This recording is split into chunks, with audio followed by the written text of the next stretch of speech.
Hey everybody, it's Sebastian, and I'm back again with Lost Hombres. This is episode 5, and so today I will continue our journey through my childhood, except today I do plan on focusing a little more on some of my friendships. I think friendships are important to cover, especially my early young childhood friendships. There's a lot of friendships and memories that really have influenced who I've become, and tell you a little more of my journey and how I got here. And so let's go back to the earliest friendships I can really remember, and that would be probably preschool. I would probably have to say because I mean prior to that, I was probably friends with the dog, if anything. Right? We had a dog named Bear. I can't remember Bear because Bear was a Malamute or something. I don't remember. It was like some kind of big dog. But anyways, I don't remember this dog. I just remember my dad told me I liked this dog a lot, and I used to try to leave the house, and the dog would not allow me to go. It would block me. It would follow me and like keep me from getting on the road. So this dog was able to know that I was an imbecile. Oh yeah, and this dog tried to bite me once when I dug into his food bowl as a young little kid, and tried to bite me. Or I guess growled at me, which was enough of a sign for my father to pick up the dog and throw it against the wall. And the dog never growled at me again. So, I mean, hey, life lesson learned sometimes, huh? But yeah, so that happened with the dog, and we ended up becoming friends after that, me and that dog. So, from what I know, he took care of me, and he was a good friend of mine. But that dog ended up getting hung. I think he hung himself, is what it was. He ended up getting hung from the neck, trying to jump over a fence. So yeah, that ended up messing up my dad a little bit. He lost that dog, and then I remember we got like a Dalmatian, which that dog was really dumb. That's all I remember about that dog. It was a very dumb dog. Like I guess this is the time when 101 Dalmatians is coming out, and so there's like a lot of inbreeding going on. And yeah, I think we got one of the lucky ones. And yeah, he wasn't a very smart dog, very aggressive too. But yeah, he then didn't make a lot of good choices. I think that dog ended up getting hit by a car, like really, like I think he ended up getting hit by a car. I think that's what happened. Yeah, but so that dog passed away. We had another dog. I can't remember the name of it. I can't remember the name of it. Yeah, but anyway, so that dog again. I don't even know what happened to that dog. To be honest, we had a dog for a while. It was like a golden long haired dog, and then it just like and then we didn't. I don't remember what happened. I know one dog was barking so much, and the neighbor had complained, so my dad had to get a muzzle for it. And because he put a muzzle for it, then the neighbor complained again. The same one. He's like, it's like, what do you want from me? Like, you complained that the dog was barking, and then I had to muzzle it. Now you're complaining that he's muzzled, and it's literally like a muzzle where he could drink water still and stuff. So it was like a specific type of muzzle. But anyways, yeah, the same person that complained ended up, I guess, complaining again. This person was an idiot. Anyways, okay, so friends. First friends that I remember. Okay, this is back when my preschool days at Gray Rabbit out there in like the La Mesa area. But so I went to Gray Rabbit again. That's where my mom was also teaching, so I knew like the teachers there and the staff there. And there was two friends that I remember specifically from preschool, and it was Curtis and Tyler Dean. And we were just guy friends. Like we'd look for bugs. We would race in the tricycles. We would go down a very hot slide. Yeah, we just hang out and play, have snacks, take naps, just chill.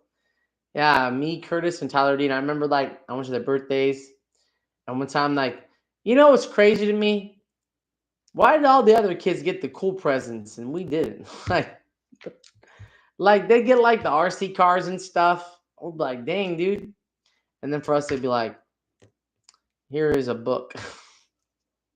Nah, okay. Sometimes we get some cool stuff. I'm not gonna say like every single time. We obviously had some toys, but there was definitely some stuff that kids would get. I'm like, what Yeah, we never got anything like that. Why? But it is what it is. So I remember we gave him an RC car that was pretty cool. So I remember we were playing with that. It was one of those the ones that would flip around and that would still work. So I was able to you know, be like, oh, it flipped over and it can keep going. Yeah. And that's the one we gave it to Curtis. That went to Curtis. And yeah, we used to look for bugs. Like I used to be bug collectors. We'd be like looking under the tarps, looking for whatever kind of beetles we could find. And so yeah, that was like my first like friendships. I don't know what happened to Curtis. That was the last time, but Tyler Dean does come up later in my life, so he will. This name will reappear at some point. So anyway, so that was preschool. Those are my main buddies, Tyler and Curtis. So we got along pretty well. There was no issues. It was just a preschool friendship. And then after preschool, I ended up going to Rolando. At Rolando, I don't remember like really having any specific guy friends. I had a lot of girlfriends. I had a lot of like friends that were girls, and I would get chased around the playground and get trapped, and then they would try to kiss me, and then I'd fight them off. I don't like this.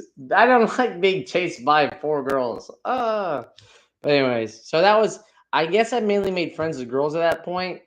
They were more interesting to talk to. I don't know. When I did play with guys at that point, I would play sports. So we play soccer or something more active. But yeah, at that point, I kind of like socializing with the girls. So I would say kindergarten and first grade, I mainly like hung out with chicks. I mean, I probably had a couple guy friends. I feel like Curtis. I may have seen him at Rolando at some point. I feel like he came up at some point, but I don't remember. I think he might have been in different classes. And then when you're in different classes, you might have different play periods and recess times and whatever. So it's hard to align with people. But I don't remember a lot of people from my first grade and in the kindergarten. I remember a girl named Alyssa, and that was like a crush that I had. So that was somebody.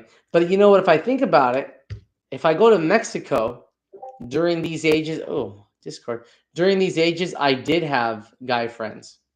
So in the US during kindergarten and first grade, I didn't have a lot of guy friends because I had guy friends in Mexico when I'd go down there. I can't remember this guy's name right now. Yeah, I can't remember my friend because it was such a long time ago. And yeah, it's like Pancho or something, but I can't remember if that was his name, Pancho. It might have been Pancho, but I don't know. But anyways, I'll ask somebody that knows later. I have a friend who lived in front of my grandma's house, and his him and his dad, and we would hang out all the time. Like he'd come over, I'd come over, we play Super Nintendo at his house. He was the kind of friend that we'd pee together. Like we'd be like fighting like lightsabers. Like we'd be like, all right, we're gonna pee, and then you'd be cross streaming. It was just that age range where you just didn't care. You just like whatever, bro. We're just two guys. And yeah, he's my best friend. We would play games together, play with the community kids together. And so we would always be like doing stuff together, playing like hide and seek, playing tag, like hanging out, like telling stories, whatever. Just hang out. Like there was a bunch of kids in my neighborhood, so we all just hang out like the neighborhood kids. And like the rule was like don't go past the lights. So we were at the light area, so we were inside, or like where the light was, we couldn't leave it. We had our rules, but it was just fine. What kind of kid wants to leave anyways? It was like, oh, I don't want to go over there, bro. I don't know who's over there. Hell no. So as kids, you kind of have a weird like vibe already. Like I don't like that person. So, anyways, yeah, that was me and my friend, and we again, he would be at my house, I'd be at his house. I feel like I even probably slept at his house sometimes. I would probably over do sleepovers, whatever, like on the couch, but watching movies, playing video games. Like nobody cared. I think he might even came over and to eat at my house, and it was just a really good friendship. Two guys just experiencing life. He'd probably come over and then in the yard and stuff like. we'd be playing like dinosaurs and stuff, and like setting up, different camps, or we would play this game called Crazy Bones. And Crazy Bones, like these little tiny top people, and then you kind of play with them, and then you like be hitting them with each other and like taking each other's dudes. So we would literally like set up different environments out there, or like different terrain and different rocks and stuff, and we put the guys up there, and then you flick them, and then you knock their guy out. And so like we'd end up like creating bases and stuff, and like do like flick wars where we'd be like getting each other's guys. It's almost like playing Army Men, but like, with like monsters. It's like Monster Army Men. It's like really weird looking creatures, but each one of the creatures had like different designs. And so you collect them in these little tiny bags. And then so you get the different creatures, you line them up, and then you'd be trying to like fight each other to get to like territory. And so you could like flick to move, or you'd flick to like attack, right? So you could do either one. You could either move away or attack them. And so this little process would play out until somebody would like get all the pieces and win, right? So you could get all the pieces, or you could convert them back to your side, right? So it was just an interesting game we had. But again, a way to like have that community sense of community, that sense of friendship, just someone that you could just confide in and trust, and just have great experiences with. And yeah, that's what Buncho was for me. I want to say his name was Buncho. Like I'm pretty sure that's what his name was. And you know, the only thing that happened between me and him at some point, oh man. So like there was this girl, it's one of the neighborhood girls, and we all had a crush on her. And we both had a crush on her. And sometimes we play house and we kiss, Like at his house, we play house as a group, as a community. And sometimes we play like the parents and the kids, and the parents had to kiss under the sheets. Woo! But anyway, so then you're doing that, and then eventually, like, we both had crushes on her, and like, she literally made us fight over her. We fought over, like, we physically fought over her. Now I'm here to tell you I won, but now looking back, man, that was brutal. I can't believe that happened. Like, we were fighting physically over a girl, like literally beating each other up. What? Like this animalistic primal rage at such a young age. And I don't know if it was us. Obviously, like everybody, everybody's at fault that's involved. But at like some point, like I forgot if it was her that wanted us to fight, or if we just decided to fight over her, and then that's how we won. I don't know. But yeah, wow. There was a very like feral story in this. I don't remember if a rock was involved too, but I don't think so. I think we just were hitting each other in his front yard. It's kind of wild when you think about how life works. Like at some point, you're looking at the same spot where you and your best friend were beating each up over a girl that means literally nothing to you these days. Like it's kind of crazy how that plays out. Like you don't know it in that moment. And now I haven't even seen that like driveway in like 30 years. I don't even know, 20 some years. No, it can't be 30 years, but like it's been a long time since I've seen that driveway. Like whoever moved in, like okay, so story with that, he doesn't live there anymore. I haven't seen him in, I don't know, man, more than 20 years. I don't know. Like probably when I was 9, 10, maybe 11 or 12, maybe, and that was because something else. Side story, his mom had passed away. She died. I don't remember if I met the mom or if she had died before. Like I can't remember if she died after or before. I may have met her slightly. I don't remember. It's we were so young when we met. Like we were literally like 5 or 6 when we met. Like I was just having memories. I just know his mom had passed away, and so that had definitely impacted him. Oops, it impacted him and his dad. And so she had passed away at some point, and so it was just him and his dad, and we were hanging out. And then at some point, like I don't know if he like if they moved, if they were gonna move away, or if he moved away and the dad was still there, or like he went. I don't know what happened, but like this, he had ended up leaving. And then when he had left, the dad like ended up, I think the dad was selling cannabis, like weed. And so it ended up being like one of the biggest drug busts for a while. Like he had a truck full of cannabis in the back. Like they had a truck full of cannabis. And yeah, like he got busted, and that was what I remember like being like significant.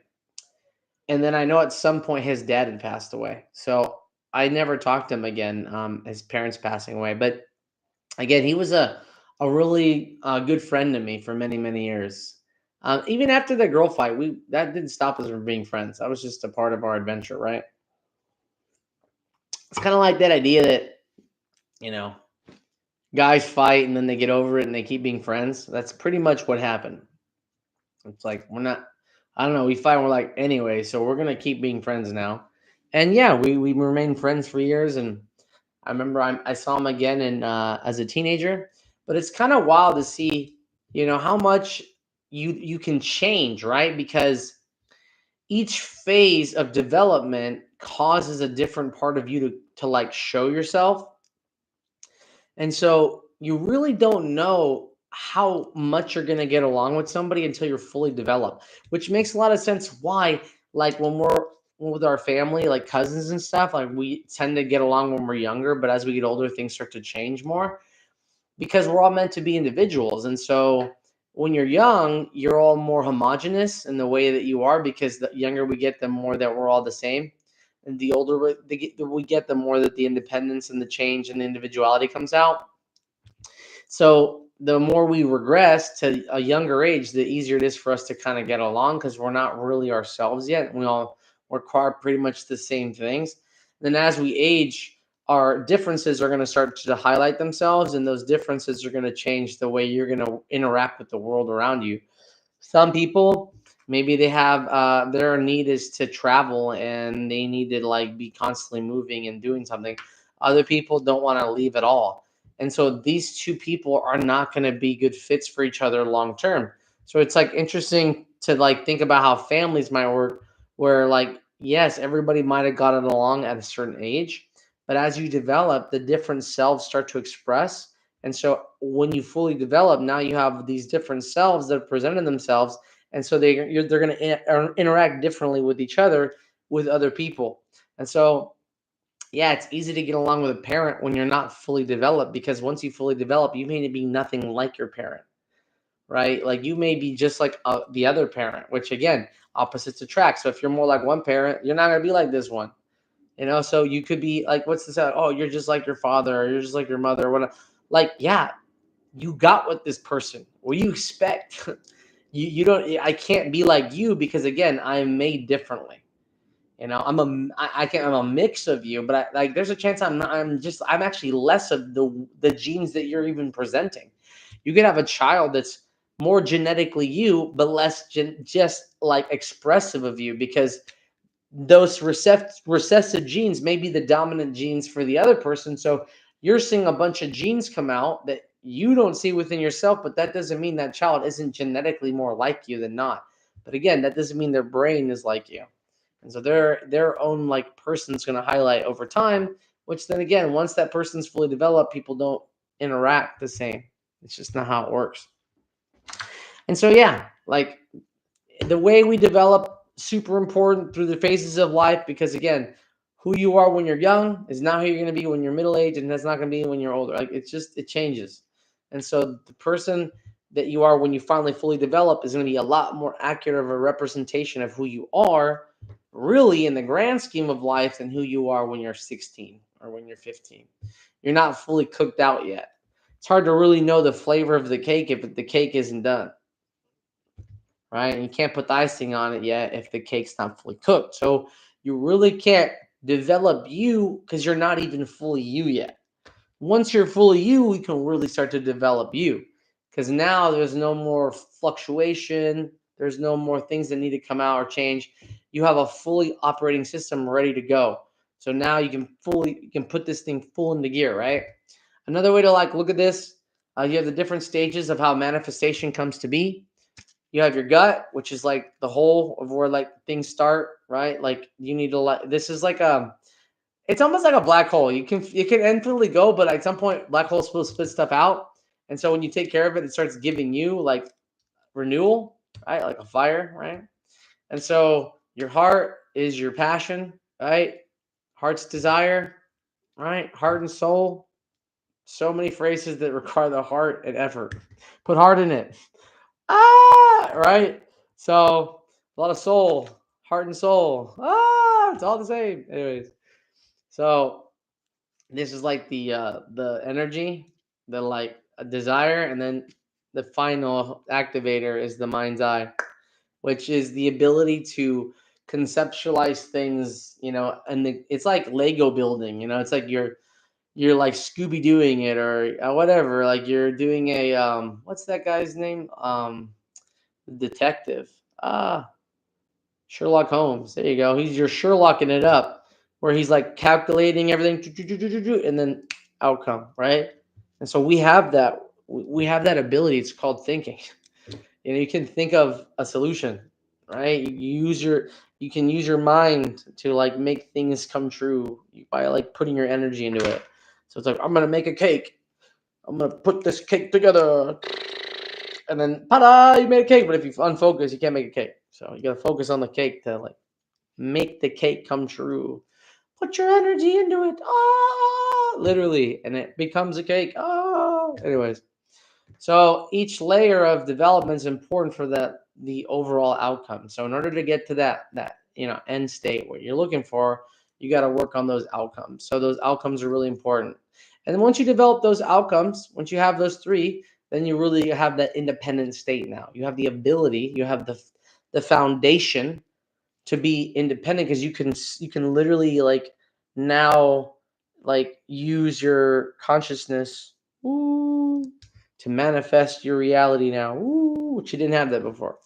So that's why it's different when you get older, to know who you are. But anyways, come back to my friendships here. So yeah, he was a really good friend of mine, and because I really don't know what happened to him. He kind of just disappeared. I had another friend named Javier. He was also a younger friend. We'd known each other probably when I was 6 or 7. He'd come over, I'd go over. I feel like his mom was like religious to some extent. I don't know, but yeah, it feels like she was religious to some extent. And so she, was kind of like a worrisome lady, but overall was pretty cool. Like we'd be hanging out all the time. He'd come over, I'd come over. He'd play video games at my house. I'd go over his house, and we like watch stuff, do stuff, play games. I don't know, launch fireworks, whatever. He was definitely one of those more of the. He was a little more rowdy, but like he was a good kid. Like overall, like he was pretty chill. One of the craziest things that happened to me with him, I we went to this place called Mundo Divertido, which is like Fun World, and we went on this one roller coaster where like it's like a little, like a little tiny one where it like does a couple loops and and like there's a couple woo. Well, anyways, these two teenage girls were like operating the machine, and so we're like chilling there, and then we go woo, and these girls stop paying attention, so they don't move the other cart that usually loads people because there's nobody waiting, right? So we're going, and we just boom slam into it. My safety harness goes up, and I hit the front seat, and so we crash, right? Oh my god. Well, they're like, oh my god, right? But it's Mexico, so like it's not not you're getting sued. It's more like, so here's some free tickets or whatever, free like tokens, and we'll pay for you to go to the doctor, right? To go get checked. So I go to the doctor, and all they end up doing is what? Giving me a shot in my ass. What the fuck? I don't even think at this point my mom knew what happened. Like, and this lady felt so bad. Oh yeah, it was his mom that took it. She felt so bad because she's like, how are you supposed to know like that on a ride at an amusement park, the people are just gonna forget to move the ride? You know what I'm saying? Like you can't predict that. Poor lady. Like imagine being a parent now and being like, bro, yo, I don't know what the fuck. Like crazy shit, huh? Like I've never been anywhere with this lady. And I think that was the first time we ever went anywhere. And the first thing that happens is what? A crazy accident. Yeah, yeah. I would feel bad too. I'd be like, so your kid was in an accident today. My bad. So yeah, those are my friends. Later on, he became a bit of a cholo. I don't remember if he had an older brother or a cousin or something. They kind of got. He ended up moving to the states, and once he did that, like his life changed. He became like a cholito. Like he even came back with the hair and everything. Like, what's up, Bessie? Like, oh, with the white beater and shit, with the fuck looking like a homie. What's up, homie? I'm trying to remember if he had a bandana or not. Like legit, like I was like, damn, bro, we'll click you with Holmes. What the fuck? Like, damn. It's crazy because like that's the people I grew up with, right? Like it's even funnier because I think this to me, they're more normal here than if I was in the States. In the States, I was in the hood. Like, bro, when you got fucking vehicles on cinder blocks and shit, when you got guys fucking sticking their hand in the mailbox smoking a blunt, bro, at the fucking end. What the fuck? You got a triple homicide down the street. Hey, that's the bad street. There's a good street next door. When you have to talk about what streets are the good ones and which ones are the ones you should avoid. Oh man. Anyways, so yeah, I had that background too. So, when I saw him later in life, I was like, damn, fool, like you just like let yourself go, huh? Like, okay. But yeah, he changed over time. He changed. His mom was a good person. She tried her best. I think like a little sister too. I think he had two little sisters. I can't remember. But yeah, they were my neighbors. Like one of them lived next door to my grandma's, and then the other one lived in front of my grandma's. So they were around. And those are like the two friends that I had growing up in Mexico. Again, we would like hang out all the time. They'd come over, we'd play video games.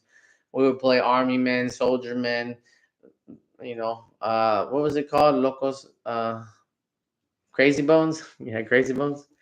And just yeah, like hanging out, watching TV at night, watching Dragon Ball Z, going and playing Pogs. I remember we used to do Pogs. We used to like collect the little thing. We get like a whole stack because you get a bag of chips, and then the chips you get Pogs. So then we like all collect, and we started like having little competitions. So like we had like little Pog games, and everyone would be, especially like when they had Pokemon ones or whatever, Digimon ones back in the day. So that was like a big thing. And then I remember another thing we would do a lot. We used to go to at, they used to have like arcades like at the grocery store or like at the little like everywhere in Mexico they have like shops, like people's houses are essentially shops. Like it's very different from the States. So here everyone's house is pretty much like a business. Like everyone kind of runs their business in the local neighborhood. So there's a lot of little stores nearby, you could say. And so one of the stores nearby had a arcade machine where you could use pesos, which at the time was only 10 cents. So, I mean, you're literally like paying 10 cents and you get to play for like a quarter. So, like, my God, you can just imagine like every kid who'd be spending half their day there. Okay. Because again, you're only spending 10 cents a life. It's not that bad compared to quarters. So, when you're coming from the States, and you're like, a peso, that's 10 cents, that's it. I'll put $5 in this shit. So easily just and okay, listen. In Mexico, it's different when it comes to bootleg and then when it comes to like laws. Okay, what's copyright? I didn't see nothing. So here, when you see or yeah, in Mexico, when you see that, you notice that okay, there's like this dynamic playing out where they don't really care as much for copyright, so then people just kind of do it. So, for example, they would run an emulator on this thing. So you put in a peso, and then you could go through like a list of games that you wanted to play. Now, the most popular games obviously were like Marvel versus Capcom, Like, and another one was Metal Slug. I, till this day, still play Metal Slug. It is such a good game. Like, it's what you want from a game. It's like different options and levels and different types of environments and chaoticness and secret levels and and it's like, it's magical. It's a magical game. It's You could play that game like a million different ways. It's hard, but also, like, if you know what you're doing, it's like it's like playing Mario when you watch them playing like the crazy modes where they're like, I obviously, the only way I could beat that game is when I became an adult and I bought it and I could like do unlimited lives. Okay, that's the only way I can beat that game. And so I played through it unlimited lives just to watch it play out one time.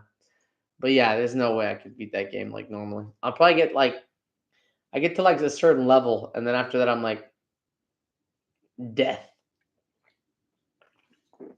But one thing I will say about that game is I definitely can play with my kids. They like to play that game. So it's like one of those gifts that keeps on giving me, like, yes. When there's a timeless piece of art, it's like playing a board game. The really good board game doesn't feel like it gets old. Like, it stands the test of time. And so, like, for me, Dungeons and Dragons is probably a good example of a game that it's such a good concept. It just can stand the test of time because there's so many ways to play it. It's more like an idea than it is like a game. It's more of an idea and a concept. So it's like karaoke, right? Like, because karaoke can just keep being like changed and redone. It it's such it, That's why it's like a staple of like all cultures. Like, karaoke is a huge. It's hard to find a place that wouldn't promote karaoke because, again, it's such a unique thing, but it's so prevalent to what people do that it's like it makes sense that it's going to be like a staple of humanity, right? This idea of like singing songs that you enjoy in the same rate. Like, computers had to exist and music had to exist and artistry and all these things, but now that it's here, you're probably not going to see it go anywhere, right? It's going to be a part of humanity now. So it's just like how it works. But anyways, so another group of guys that I hung out with when I was young that were important to me were my cousins who lived down the street. And so you would go down the street and then, like, literally probably like within 15 minutes of where I was living, they would just get there. So I would just go. And at that time, I was probably like, again, 5, 6, 7, younger. And I would go down there with them, and we'd play video games, or we'd go outside and play together. I do sleepovers and just chill. We'd go out and explore the city together. But yeah, I spent many years hanging down there, talking to them, playing. And they come over to my house. At the time, like, we wouldn't be living well, I don't always live there, so it just depended. Like, sometimes we would, sometimes we wouldn't. It was really random, depending on like what the situation was with the military and everything. So, but yeah, my cousins, they were a big inspiration to the people that I would hang out with at a young age. You know, it's funny because, like, you learn to make fun of each other, but you have a lot of love for each other. So there's like a lot of like pranks and stuff and jokes and, like, but a lot of like picking each other up and being there for each other and being able to understand each other and just be able to like feel like somebody's there with you, experience that bond. So there was a lot of like different people that I bonded with at different parts of my life that were relevant to me and even now continue to be relevant to me. So some of these relationships influence my life and will always be a part of the person that I've become. Obviously, some relationships are going to impact you more than others, and I believe that some relationships will impact you more than others depending on who you are today, right?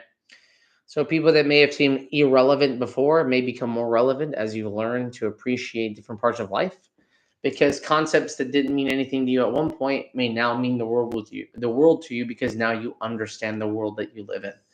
And so because you now have enlightenment, you can appreciate the information differently, just as much as you watch a movie, as an adult, as a parent, as a grandparent, as every stage in your life, you're going to appreciate that movie in a different way because of the information and insight that you have now, right? And that's just how time and life works, right? Part of life is you gain experience, and through that experience, you change your perspective and perception of life. And so that just kind of continues on throughout, your development, right? So yeah, there's different parts of like how whatever happens to you are going to change different events that are going to play out later in life, right? So things that happen in your past are going to affect your present and future. Just how it works. You don't know when, you don't know yet, but it's bound to happen. Just as much as you walk in a room and didn't expect to see somebody that you've known 20 years ago. But it just happens that way sometimes. So, my cousins, again, really big influence in my life when I was young, because again, they just gave me another place to go be with people that, understood me and enjoyed my company and gave me a sense of, connection and fulfillment. So after that, let's see, who was the next most important men in my life? That's also when Matson and Connor come into my life. So these are friends that when I was young, their parents are the ones that connected with my parents, and when we were playing soccer for AYSO. And yeah, we were playing soccer, and we ended up making friends with this other family, and it became the start of a new relationship and a friendship. And they were people that we would often go over to their house, have barbecues, go swimming in their pool, have sleepovers, just like, just hang out, watch TV, play video games at each other's houses. And so just be really involved as a community with each other. And at that time, we didn't live very far because obviously, if you're playing in AYSO, it's a community based kind of thing. So you can't be very far from each other to be able to like do this. And so we were able to, again, be close to them so that we were just interacting with them on a pretty frequent basis. And originally, oh yeah, so like they were originally at this one house. So we were going to that first house, which the mom had a daycare. So that made it interesting. But yeah, we'd go over to their house. We'd play video games, play sports. Again, like have fun, like, play pranks on each other, run around and play whatever, any army men, cars, all you name it, like just regular, like young little kid shit. Right, running around, beat each other up, playing swords and stuff, playing superheroes probably. But yeah, all that kind of stuff happened at a young age. Good friendships. I remember Connor, he was younger, so well, younger by much, but just enough to be younger. So we'd be hanging out with him too. I believe my brother Cody was already born at this time, so he was part of my life too. Cody, what I'll say about Cody when it comes to his relationship to people, he had his own group of friends. Me and Cody did not mingle with our friendships. He had his own group, I had my own group. So sometimes they would intermingle a little bit, but rarely. And he would just mainly stick to his own people, and I'd stick to mine. He had a very different type of personality type than I did. He was very much I don't know, like very just open book kind of person, very like outspoken, but had a hard time regulating his emotions. So he just had a better time with the people that fitted with his vibe. He knew how to like make friends and make acquaintances and connect with people. So he had his own like community of people that he was connecting with. So for me, I just like to stick with the same people that I had. My brother would literally be like making friends with everybody and anybody all the time. Like getting to know people. He'd know the whole neighborhood within like a couple months. And like, oh yeah, that person lives there, that person lives there, that person does this, da, da, da. That was just him. He was that kind of kid that would get on a bike and just he'd be gone for a while. I didn't like leaving too much. I'm like, yeah, I'm not good. I don't want to go anywhere. I'm just gonna chill here for now. He was much more of like, I'm just gonna go explore and go everywhere and get to know everybody. So had a different way of being. But yeah, Matson and Connor, they were big influences in our life. I would say they were like brothers at that time for us. Again, like relationships change because what you have when you're younger, you're not a fully developed person. You really don't know what your capabilities are or like who you are or what you're going to be and how you're going to be. And so again, young relationships are built on naiveness, right? That's why what I see is when people get older, they tend to grow apart because they were not, as much as they got along when they were young, they were not meant to be together in the way that they operate as a fully functional adult. And again, that's why these relationships mean something to you when they did.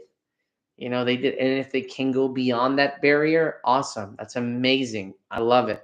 But it's not going to happen a lot because, again, what your purpose or drive is, what you're meant to do, what you're going to be good at, what your mind is set on, all those things may not align with this person now that you have a fully developed mind.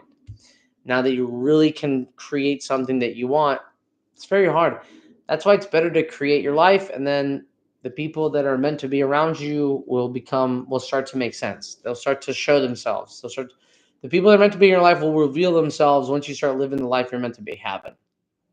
It's just kind of how it works, right?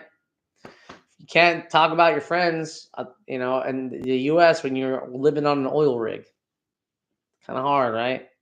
So again, but if you're living on an oil rig and you develop friendships while you're there, hey, those are probably ones that are more important and accurate to who you are at that time and what your purpose is. And again, if you keep friendships that from people that were before, great, they were meant to happen too, right? It's when you put more energy and effort and get nothing in return, that's when the relationships start being toxic and unhealthy. So that's when it's good to have space, you could say. So Matson and Connor, again, big relationships. Connor ended up getting in gymnastics, and Matson ended up getting in football later. So they played a part in my life up until Oklahoma and even before that. So, or even after that. So they had always been a part of our life. So they were consistent from then on. They were like a second family to us. My grandma would go to visit them. They'd come down to Mexico to visit us. Like it was just a lot of like communication and family time. And we really did feel like we were brothers. Like they'd come over, we do fireworks down here, we go to their house, and again, like have a barbecue day, just watch a new movie at their house, just hang out and chill, do holidays, do kind of like Veterans Day, Memorial Day, 4th of July, and they were just like the classic American family. Like that's who they were, America, and they lived next to their grandpa. Very spirited older man. Very conservative. That's all I'm going to say. Anyways, so yeah, they were a very helpful and loving family. They actually are the reason I named my kids after their last name. So that's how much they meant to me in my life.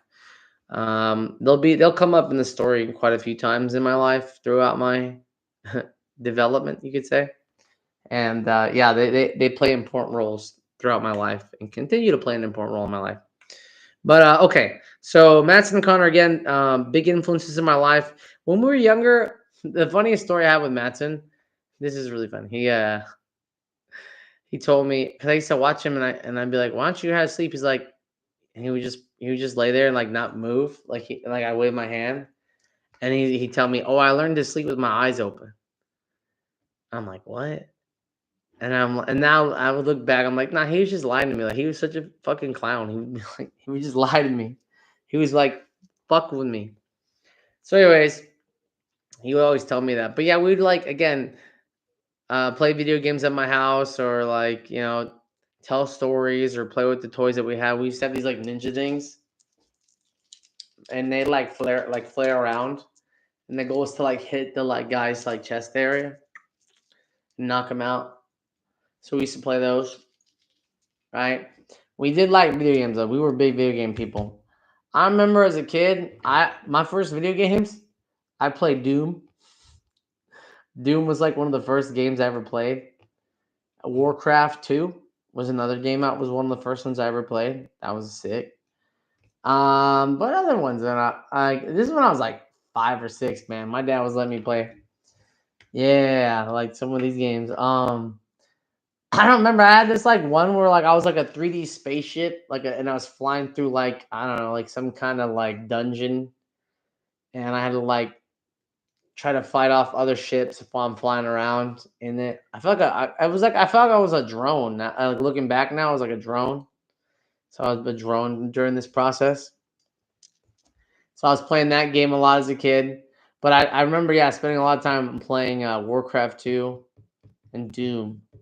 And those are like my favorites. I play those all the time. And that's why a lot of my tattoos are Warcraft based. Like, because Warcraft was like the foundation of like my gaming in my childhood. Like, RTSs, real time strategies, was how I started it, and first person shooters. So those are like my introductions. And then after that, Diablo would play a part. Like Diablo 1 and Diablo 2 would play a significant part. Same thing with StarCraft. StarCraft 2. Well, StarCraft 2 didn't come out for fucking ever. StarCraft was like the main thing. I actually kind of like thought StarCraft 2 was lame. Well, that's a whole other conversation for another day. But yeah, definitely was a big gamer at this time. I mean, I also love like Earthworm Jim. Like that was oh, and the 7 Up game. That shit, I don't know what it was about the 7 Up game, but I love that game. I be playing that all the time. 7 Up game. Vector Man was sick as fuck. I remember Vector Man. I love that game. And what else was I playing? My dad, he had gotten us it was like a Sega Saturn that you'd put like a attachment on, and then you put floppy disk in them, and the floppy disk would play games. So we'd be playing, like I said, like dude, but I don't think Mortal Kombat was out at that time. I remember playing Super Mario Brothers, like Super Mario World. I remember that one. I never got like past certain levels though, because I was much too young to know how that game operated. I went back and beat it, by the way, 100% of it. It was one of the most like it was on my bucket list. I'm like, I have to beat one of that game. I have to beat it. Like I had to do it. So I played the entire thing, all the levels, everything, the special ones. I unlocked all of it. I didn't care. I found a way. And yeah, I was able to beat the whole game, get the final, all the endings and stuff. So that was really cool. But that was recently. But when I was a kid, yeah, Super Mario World, huge. Me and my brother would play that. And what else did I play? Like when it came to, I want to say I played Kirby. I used to like playing Kirby. But yeah, that was a pretty. Oh, Star Wars. There was a Star Wars that I just loved playing, Super Star Wars or whatever. And it was just like that game was so epic. It was hard. Houdini! You'd be like going around looking for. You'd be on the speeder. I felt like I could never understand how the speeder level worked. That thing was so difficult. Oh, and the other game that was kicking my ass all the time was fucking the Lion King game. The goddamn fucking monkeys. I could never figure out the goddamn monkeys, bro. I think even now, I think that game till this day is still difficult. And I'm a grown up. And I'm just like, this fucking game, bro, is so difficult. But yeah, I remember that was another one that was very big for me during those days. I think I played Fallout at one point. No, that might have been later, like in Oklahoma. When I was living in Oklahoma. Like the original one. OG. Yeah. But those are the main things that I did when I was like, yeah, definitely living at my dad's house. There was a gentleman that we called Elvis. Elvis was another important guy. I was thinking about him because I was thinking about the gaming, and then he was in that same room all the time with us. And we called, I don't know why he called him Elvis. Like he kind of looked like Elvis. I don't even know what his real name was. Yeah, I can't remember. Was it Jason? We called him Elvis. Anyways, so he was one of the guys that my dad worked with, and he was really cool. And he used to come over and hang out with us and play video games. I think him and my dad used to set up like their computers and then play games together. So like that, my dad literally would have LAN parties at the house, like for Diablo and stuff, and they would literally like do LAN parties, like all nighters, getting drunk and playing video games. My dad got me into LAN parties before I even knew what a LAN party was. See, there were some benefits, okay? Another crazy thing I remember my dad gave me when I was a kid. Now thinking about my dad and like what that house. There was like a Godzilla that would blow fire out of his mouth. That was like the coolest fucking toy you ever got. I was like, this shit is sick. Yeah, I would like blow fire. He like got it from like one of his deployments. So kind of crazy, like when you're in the military or the stuff that they'll let you bring back. Because like you're military, you know, so it's like different. But yeah, he had some crazy things he'd get to bring back from some of his tours, from some of his times out there at sea. It's his deployments, as they were called. But yeah, that was my memory with playing video games. The Nintendo, the Sega, because we had the Super Nintendo, we had the Sega, and then my dad had the PC. And that's all when we were younger. I mean, eventually I got a like Game Boy Color, but that was later. And there's a tragic story with the Game Boy Color. Ugh. Yeah, we'll have to tell that one later. But okay, so San Diego and Tijuana, those are like the main characters that I can think of. Yeah, I don't think I did anything other than that. I mean, even after school, no, I don't remember after school. Those are pretty much the main characters. Let's see. So I was at Rolando, and then from Rolando, where did I go from Rolando? Maryland Avenue? No. Soldier Creek in Oklahoma. So this is when we go to Oklahoma. Now in Oklahoma, I had a couple friends that I can remember. The first friend that really like was around, there was like a neighborhood friend. Okay, so there was James. Okay, we'll talk about James. I really don't remember the exact story of how me and James met, but I remember like somehow I got his dad and my dad to talk. Somehow I got them to talk, and then once they started talking about NASCAR, and that's when everything just went like they just like NASCAR. And James, I can't remember what his little brother's name was. Yeah, I don't know. I know the dad's name was Donald. We call him Donnie. I can't remember the mom's name. Yeah, I don't remember. I remember it was Donnie was the name. Donald. Donnie. And his son James. I can't remember his kid's name. But they played a big role in our life too.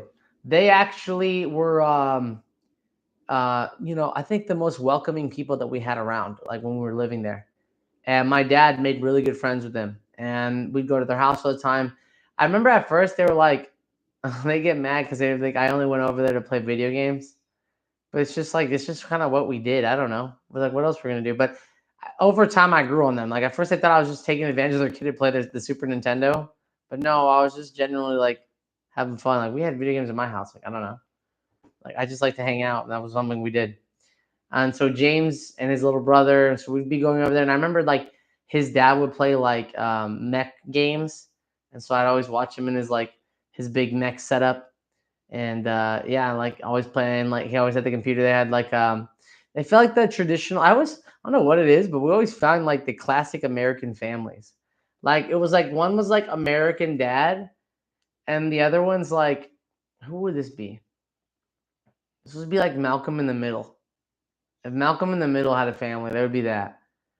And the Stills are like American Dad. Or how would the Stills be? I don't know. They were just like the all American family. Definitely. Like just the all American family. But yeah, so yeah, at the other with James and all that, they were big influences for me too. Because again, they influenced like it was a connection again. Most of the friends I had, the ones that I got really close to, like my dad, like when I was young, at least would connect with them. So that made it easier to have friends, especially when they connect. And that your dad being in the military, and again, my dad was a pretty like my mom and dad both were interesting people from the outside, right? So like from the outside, they were good people. They were like hard workers, they were parents, like they had their life together. You know, there was like two couples with two kids, military, mom's a teacher, like they had, and mom's an immigrant, hard worker, dad's in the military, comes from a small town. Like you want to talk about like they had the story? Yeah, they had the story, right? Now, inside the story is a whole different ball game, but out the outside of the story looks very nice. Oh, also, my mom is handicapped, so that was another thing. So she was a survivor of polio, and obviously that's going to play an influence on her, like the way people view her because she's a really big go getter, and so people would always be even more impressed by her, right? Because obviously she's like someone that survived something traumatic and didn't let that affect her. So people always like viewed her in a high regard because she didn't let her handicap limit her and what her abilities were. And so that's just an example of how my mom, you know, was able to like persevere through all the challenges that she was provided, even coming from Mexico, not speaking English to getting her degree, being able to finish college while working, while having children, while being married. Like, she was able to accomplish quite a bit, right? She's definitely somebody that didn't allow her disability to limit her. But yeah, she and my dad were respected by community members because of their what they did for the community. Like my mom worked for the local preschool, so one of the preschools nearby, and my dad was in the military, so obviously that's already a highly respected, especially out there in the Oklahoma community where you're like mainly in a conservative environment. So at this time, it was Oklahoma City, and Oklahoma City over the last like 20, 30 years has been expanding. So during the time where we were living there, Oklahoma was already like kind of in an expansion phase, just because like Oklahoma City is like almost the center point of like the United States. So it's like a big point where everything kind of converges in the middle. So it's a lot where like trucking and stuff is involved. A lot of places go by, and it's flat. Now there are tornadoes, so that's like a whole other thing. But yeah, I mean, there was a couple neighborhood kids that I'd get along with. We'd ride bikes together. I was definitely one of those kids that'd be out and about and then just make friends. Like, hey, you live around here? Yeah, you. And then we just start talking. Yeah, well, you go to school. Yeah, oh yeah. And then I seen you at school or whatever. Like that kind of friendship, you know?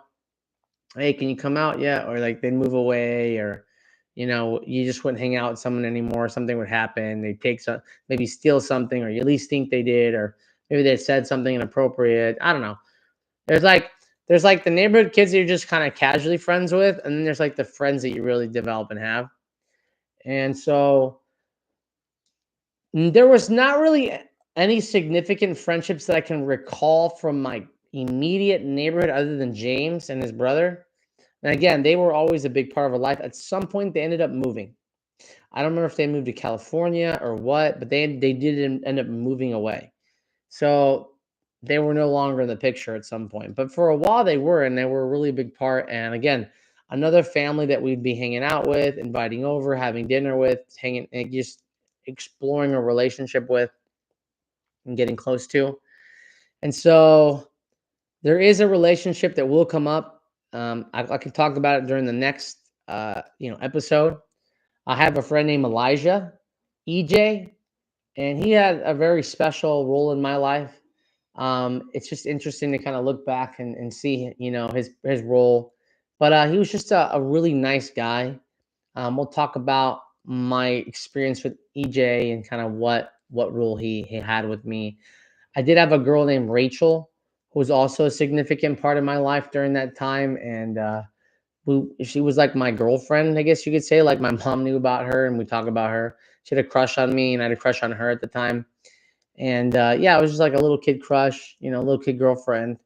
But yeah, we'll talk about EJ and Rachel in the next, podcast, in the next session. But yeah, like we're just kind of going through the characters that have any kind of significance and role throughout kind of like early childhood. There's a couple more friends that I haven't talked about that will play significant roles in my life. And obviously, if I still remember them, they mean something. So it's probably important to cover them because everybody that you can remember or have a story, obviously that story is influenced you because you can still remember it, right? So the more that you remember these things at later times, the more significant it seems that memory has affected your future, right? There's a reason why these save points, as you could call them, are significant to telling the future story because they need to be important for you to tell the story that you're meant to tell in the future. So you have to remember to kind of reflect back on some of those moments to understand what their purpose is for your future, right?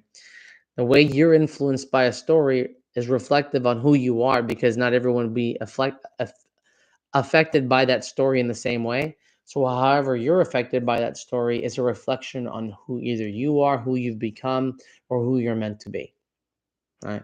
Because again, not everyone's going to respond or reflect the same way to that story, because not everybody has the same background, the same ability, and the same future that you do. All right. Well, guys, that's it for today. Thanks again for coming through and watching another podcast. Hopefully, you guys have learned something. And yeah, we're just going to keep it real and keep talking about this process and let it all out until it comes out. And thanks for being a part of it. Laters.